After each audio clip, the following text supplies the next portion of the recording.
ॐ तत्पुरुषाय विद्महे महादेवाय धीमहि तन्नो रुद्र प्रचोदयात्।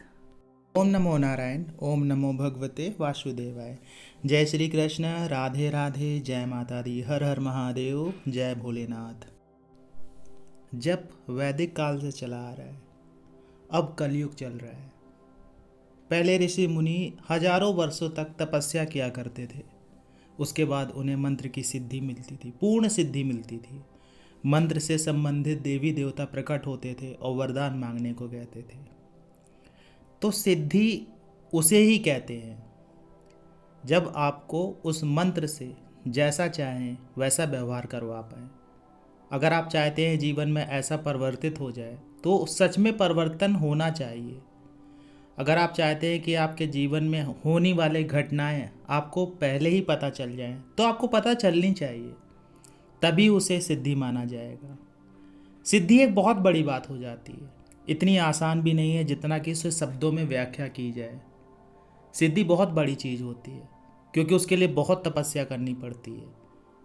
एक आम आदमी, आप जैसा व्यक्ति या आप जैसी महिला या हमारे जैसा व्यक्ति सांसारिक जीवन जीता है, गृहस्थ जीवन जीता है, परिवार की देखरेख करता है, जीवन जीने के लिए, पेट भरने के लिए कमाते हैं, जीवन चलाने के लिए कमाते हैं, मेहनत करते हैं, बच्चों की देखभाल करते हैं। उसके बाद हम अपने लिए सोचते हैं कि हमें अध्यात्म का रास्ता पकड़ना है, हमें मोक्ष पाना है, हमें जीवन में कुछ ऐसे रहस्यों को जानना है जिन्हें एक आम व्यक्ति नहीं समझ पाता है, और उसका माध्यम पूजा पाठ बनती है। पूजा पाठ से हमारा रास्ता शुरू होता है। लेकिन सिर्फ पूजा पाठ आपको उस रास्ते को दिखा तो सकती है, लेकिन ले जा नहीं सकती। आपका विश्वास अडिग होना चाहिए। उसके बाद हम आगे बढ़ते हैं तो हमें ये लगता है कि हमें जप करना चाहिए। और जब जप करने की बारी आती है तो हमारे मन में ऐसे सवाल पैदा होते हैं कि हम किस मंत्र का जप करें। फिर हम जप के बारे में जानकारी ढूंढना शुरू करते हैं, तो हमें पता चलता है कि मंत्र जप के लिए गुरु होने चाहिए। गुरु के द्वारा मंत्र मिले तो जल्दी सिद्ध होता है।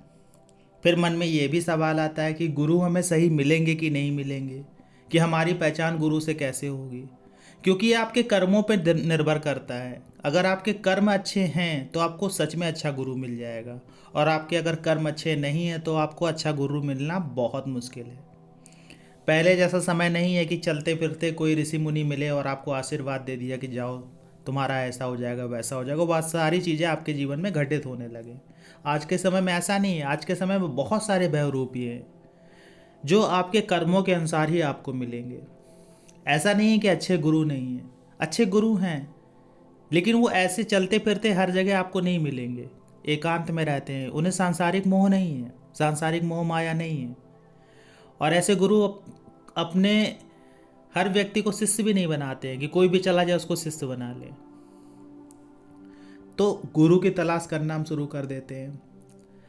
अब जब गुरु नहीं मिलते हैं तो फिर मन में ये सवाल आता है कि क्या हम ऐसे ही जप कर सकते हैं कि नहीं कर सकते हैं। तो इसका जवाब है बिल्कुल कर सकते हैं।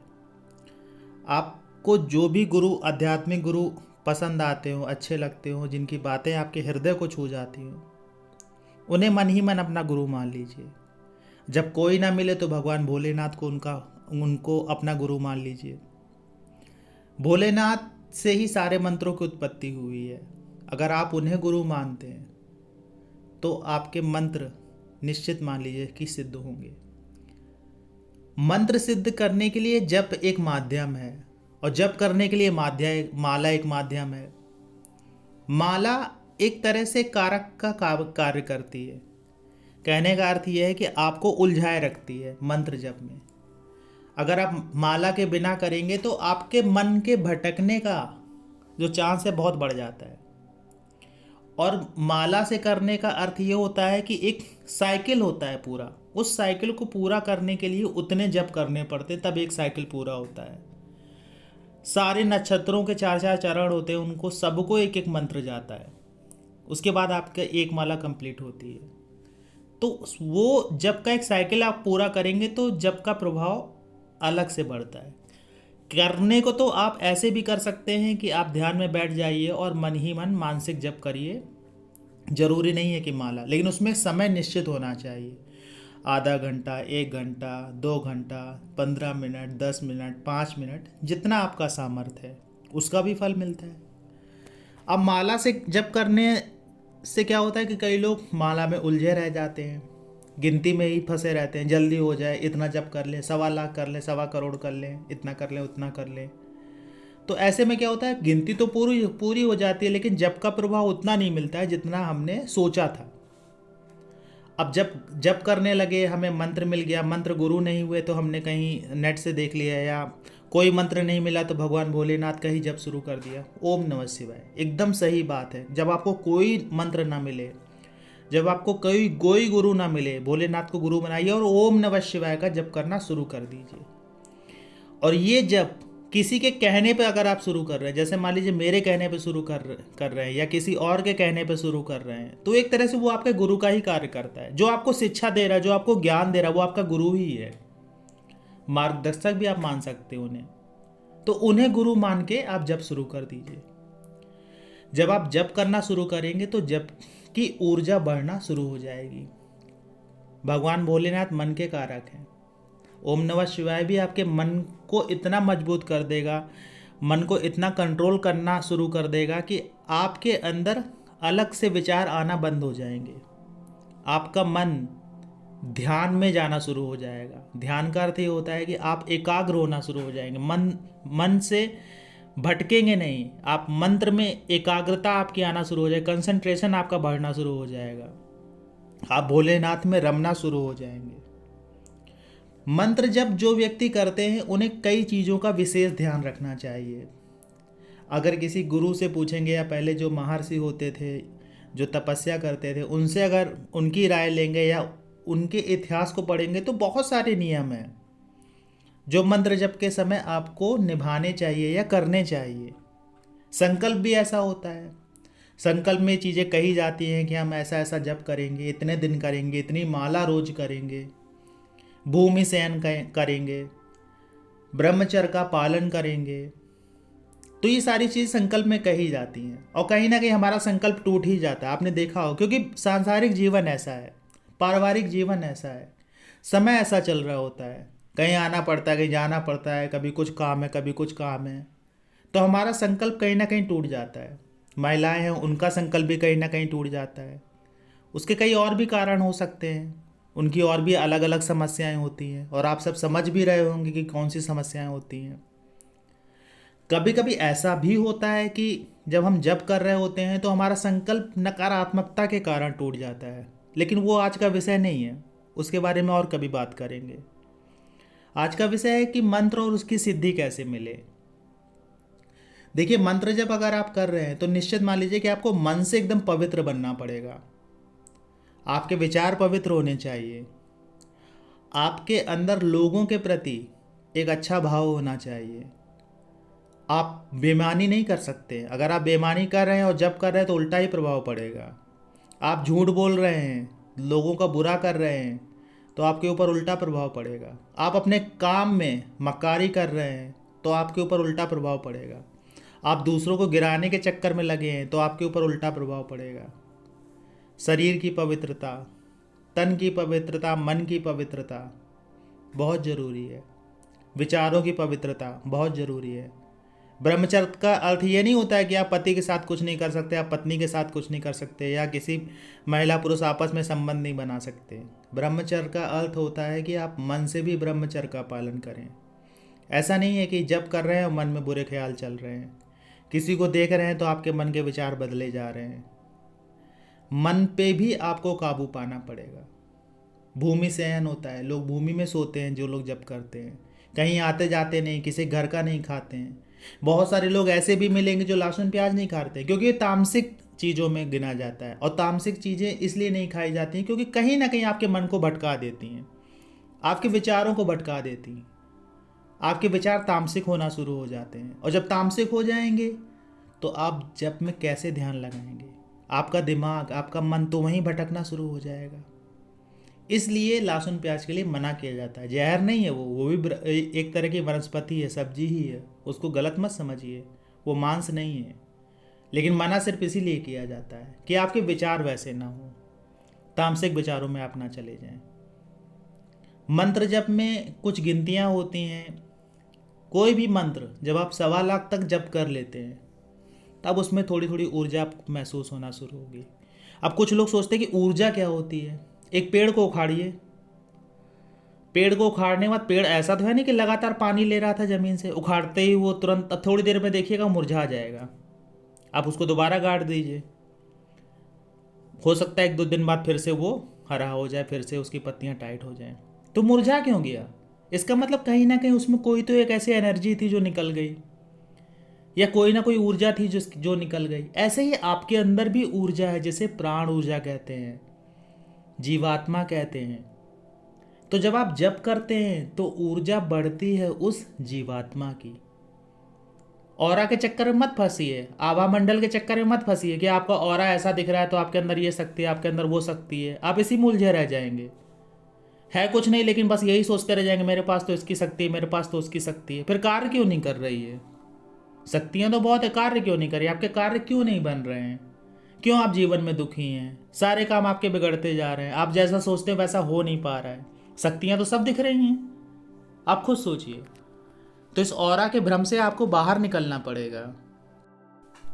ऑरा क्या है? आभा मंडल क्या है? अगर आप गुस्सा में हैं, गुस्से में हैं, तो आपका ऑरा बदल जाएगा, उसका कलर बदल जाएगा। आप प्रसन्न मुद्रा में हैं तो ऑरे का कलर बदल जाएगा।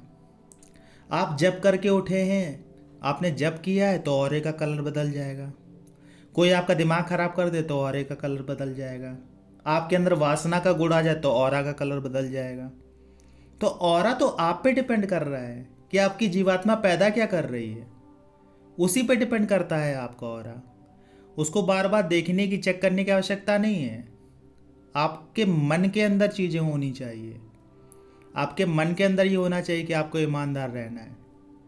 आपके मन के अंदर ये चीज़ें आनी चाहिए कि नहीं, आपको ईमानदारी से कार्य करना है। आपको हमेशा ये सोचना है कि हमेशा यही सोचते रहना है कि कोई ना कोई तो ऐसी शक्ति है जो आपको जज कर रही है। जब आपके मन में ऐसे विचार आएंगे तो आप कुछ गलत नहीं करेंगे, आपको इधर उधर भटकने की आवश्यकता नहीं पड़ेगी। आज का समय क्या है? आज का समय हर व्यक्ति बस एक ही चीज़ के चक्कर में फंसा है कि मुझे ये पता चल जाए कि मेरे पीछे कौन सी शक्ति है, मुझे ये पता चल जाए कि मेरे साथ कौन सी शक्ति चल रही है, मुझे ये पता चल जाए कि मतलब ये होगा वो होगा। मतलब वो जानना चाहता है अपने ही बारे में। देखिए, कोई भी शक्ति ऐसे किसी के साथ में नहीं रहती है। उसको खींचने के लिए, उसको अट्रैक्ट करने के लिए आपको जप करना ही पड़ेगा। कभी कभी होता है कि आपके घर के कुछ देवता होते हैं जो आपकी रक्षा कर रहे होते हैं, लेकिन इसका अर्थ ये नहीं है कि आप कमाने ना जाओ तो घर में पैसे ला के दे देंगे। कर्म तो आपको करना ही पड़ेगा, रक्षा करेंगे आवश्यक, लेकिन वो भी अपने नियम में बंधे होते हैं। ऐसा नहीं है कि कहीं गड़ा हुआ खजाना आपको मिलना शुरू हो जाए। ऐसी भी शक्तियाँ होती हैं जो ये सब चीज़ें भी बताती हैं, ऐसा नहीं, शक्तियाँ ये भी होती हैं। लेकिन अगर आपके साथ में कोई शक्ति है, आपके कोई पुराने पिछले जन्म के पुण्य कर्म हैं, तो वो कार्य तब तक नहीं करेंगे जब तक आप जप नहीं करोगे। जप करने से क्या होगा? उनकी ऊर्जा बढ़ेगी। जब आप वो ऊर्जा बढ़ेगी तो आपसे रिलेटेड जो भी ऊर्जाएं होंगी वो सब आपकी तरफ आकर्षित होना शुरू हो जाएंगी। जब वो आकर्षित होंगी तो अपना प्रभाव देंगी ही देंगी। इससे पहले वाले वीडियो में हमने बताया भी था कि कई चीज़ें आपके साथ में घटित होना शुरू हो जाती हैं। उसमें एक चीज़ छूट गई थी बताना, आपके माथे में स्पंदन होना शुरू हो जाएगा। शुरू में नहीं होगा, ऐसा सोच के मत बैठिएगा कि स्पंदन होना है, स्पंदन होना है, क्योंकि सोचेंगे तो कभी कभी सोचा हुआ थोड़ा सा घटित होने लगता है तो लगता है हाँ मुझे अनुभव हो रहा है। बिना सोचे अपने आप ही जब भी आप प्रतिमा को देखेंगे, जब भी आप जप करेंगे तो आपको स्पंदन महसूस होगा। आज्ञा चक्र पे, जहाँ पे महिलाएं बिंदी लगाती हैं, वहाँ की बात कर रहे हैं। तो ऐसा अगर महसूस करते हैं आप, रोए खड़े होना महसूस करते हैं, एक अलग ही ऊर्जा को अपने आसपास महसूस करते हैं, तो समझिएगा कि आपके मंत्र की शक्ति बढ़ रही है। दूसरा, जब आप संकल्प लेते हैं तो संकल्प के बाद में दशांश हवन अवश्य करिए। दशांश हवन करने से ये होता है कि मंत्र में जो हम आहुति देते हैं, मंत्र की जो आप जप रहे होते हैं स्वाहा लगा के, वो मंत्र की आहुति सीधे पहुंचती है उन देवताओं के पास में जिन्हें आप दे रहे होते हैं। और दूसरा क्या है कि जब किया हुआ का जो फल होता है और जो हवन का फल होता है, दोनों में बहुत फ़र्क होता है। हवन में अगर 101 भी आहुति दे देते हैं तो वो कई गुना जप के बराबर हो जाती है। और हवन करने के बाद में अग्निकुंड में आहुति देने के बाद में मंत्र बहुत तेज़ी से सक्रिय होता है, बहुत तेज़ी से ऊर्जा उसकी बढ़ती है। वेदों में भी दिया हुआ है, अगर आप वेद देखेंगे तो वेदों में भी आहुति के बारे में ही दिया हुआ है। आहुतियाँ 2 देवियाँ होती हैं, स्वाहा और स्वधा। शायद आपको नहीं पता होगा। जो स्वाहा होती है देवताओं के पास पहुंचती है आपकी आहुति लेके, और जो स्वधा होती है वो आपके पितरों तक पहुंचती है आहुति देने के लिए। तो जब पितरों के लिए कोई जप किया जाता है तो स्वधा बोला जाता है, और जब देवताओं के लिए जप किया जाता है तो स्वाहा बोला जाता है। तो जप अवश्य करिए, जप के बाद में हवन अवश्य करिए। हवन से बहुत तेज़ी से मंत्र की सिद्धि बढ़ती है। और एक चीज़ और कर सकते हैं, जो भी देवी देवता का मंत्र जप करते हैं तो वहाँ के आसपास का जो भी सिद्ध मंदिर हो, सिद्ध मंदिर की बात की, उस जगह पे जाके अपने मंत्रों का जप अवश्य करिए। 1 माला 2 माला जितना भी आप कर सकते हैं, जितना घर में करते हैं उतना अगर कर लेंगे तो भी बहुत अच्छा है। नित्य करना पड़ेगा। नित्य का अर्थ ये है कि ज़्यादातर समय आपको देना पड़ेगा। ऐसा नहीं है कि 1 आध महीने में एक बार कर लिया। अगर आपका संकल्प चल रहा है तो करके आइए। दूसरा क्या है, जैसे संकल्प खत्म भी हो जाता है तो भी करके आइए। मंत्र एक्टिव बना रहता है। अब ऐसा भी नहीं है कि मंत्र जब कर रहे थे फिर जब करते करते संकल्प खत्म हो गया, मंत्र छोड़ दिया, बस घूम रहे हैं, कुछ नहीं कर रहे हैं, तो धीरे धीरे मंत्र की शक्ति कम हो जाएगी। मंत्र को एक्टिव बनाए रखने के लिए लगातार आपको जप करना पड़ेगा। फिर एक ऐसी अवस्था आ जाएगी कि आपका ऑरा स्थिर हो जाएगा, कुछ में चेंज आएगा ही नहीं, क्योंकि आप अपनी भावनाओं को कंट्रोल करना सीख जाएंगे। आप अपनी फीलिंग को कंट्रोल करना सीख जाएंगे। आपके अंदर ऐसी शक्ति का विकास हो जाएगा कि आप अपने हिसाब से अपने जीवन को चला पाएंगे, मैनिफेस्ट कर पाएंगे अपने जीवन को, अपने जीवन में चीज़ों को बदल पाएंगे। कुछ चीज़ें आपके साथ में ऐसी घटित होंगी जो आपको ये विश्वास दिलाएंगे कि ये चीज़ हो नहीं सकती थी, लेकिन सिर्फ आपके लिए हुई है। कोइंसिडेंट कभी कभी होते थे, अब आपके लिए हमेशा होंगे। ऐसे अनुभव आपको होना शुरू हो तो समझिएगा कि सिद्धि मिल रही है। और बहुत अधिक तपस्या करेंगे तो पूर्ण सिद्धि भी मिल जाती है। ऐसा नहीं है कि पूर्ण सिद्धि नहीं मिलती है। बहुत अच्छे गुरु मिल जाए जिन्होंने सिद्धि पाई, अगर उनके सानिध्य में अगर आप पहुंच गए तो सिद्धि कोई बड़ी चीज़ नहीं है, बहुत आराम से मिल जाती है। आशा ये जानकारी आपको अच्छी लगी होगी। जानकारी अच्छी लगी हो तो वीडियो को लाइक करिएगा। कमेंट्स में जय माता दी, जय श्री कृष्णा, हर हर महादेव लिखिएगा। मिलते हैं आपसे अगले वीडियो में नई जानकारी के साथ में। तब तक के लिए जय श्री कृष्णा, हर हर महादेव।